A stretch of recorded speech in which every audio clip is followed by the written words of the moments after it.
मर्दाना कमज़ोरी या लिंग में ताकत का ना होना एक ऐसा प्रॉब्लम है जो हर किसी को 40 साल के बाद फेस करना है।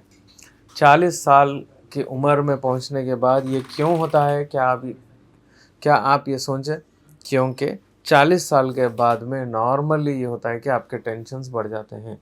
इसका मतलब ये है कि जब भी आपको कुछ स्ट्रेस या टेंशन बढ़ता है तो आपको ये इरेक्टाइल डिस्फंक्शन का प्रॉब्लम आना एक नॉर्मल प्रक्रिया है। लेकिन इसमें बहुत सारे लोग ऐसे होते हैं जो कि डरते हैं, घबराते हैं, ये समझते हैं कि अब हमारी मर्दानगी चले गई, हम क्या करना समझ में नहीं आता। यहाँ पर एक रॉन्ग स्टेप लेते हैं। वो लोग क्या करते हैं, ब्लू पिल्स या सुहागरा वगैरह वगैरह ऐसे टैबलेट्स लेते हैं। लेकर जो भी उनको ताकत मौजूद है उनमें वो पूरी ख़त्म हो जाती है। इस तरीके से लोग अपनी मर्दानगी खो बैठते हैं। परेशान मत होइए, आपको कुछ नहीं होगा। ये एक आर्जी तौर पे यानी टेम्परेरीली आपको ये प्रॉब्लम आता है। टेम्परेरीली जब ये प्रॉब्लम आता है तो वो फिर करेक्ट हो जाता है। होता ये है कि जैसे जैसे ये उम्र बढ़ती है टेस्टोस्टेरोन लेवल्स थोड़ा कम होना शुरू होते हैं। जैसे ही आप 40 के होते हैं, देखा ये गया है कि सोशियो इकोनॉमिक जो है रेशियो, यानी मतलब आपको फाइनेंशियल बर्डन थोड़ा बढ़ता है। अक्सर मिडिल क्लास के लोगों को, अपर मिडिल क्लास के लोगों में ये देखा जा रहा है।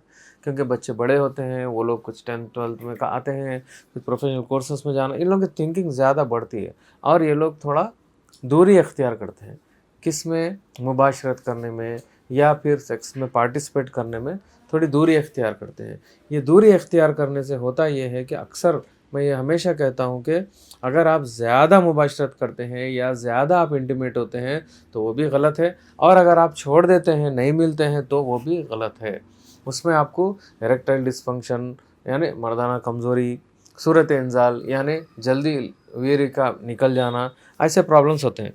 तो आप लोग कभी भी ये मत सोचिए कि आपको अगर टेम्पररी कुछ ऐसा प्रॉब्लम आया तो हम और भी दूर हो जाएंगे या जब भी जाएंगे कुछ टैबलेट्स लेके जाएंगे। ये सारे गलतियां नहीं करना चाहिए। हमारे पास जो दवाएं हैं आज उनके बारे में मैं कहता चलूँ कि हमारे पास जो दवाएं हैं वो हलवे की शक्ल में, टैबलेट्स की शक्ल में, कैप्सूल्स की शक्ल में, तिला की शक्ल में, शरबत की शक्ल में और बहुत सारे दवाएं अर्क की शक्ल में भी दिए जाते हैं। हम करते ये हैं कि जो भी प्रॉब्लम उनको है उसको हम दूर करते हैं, जिसके वजह से ये इरेक्टाइल डिस्फंक्शन प्रॉब्लम आता है।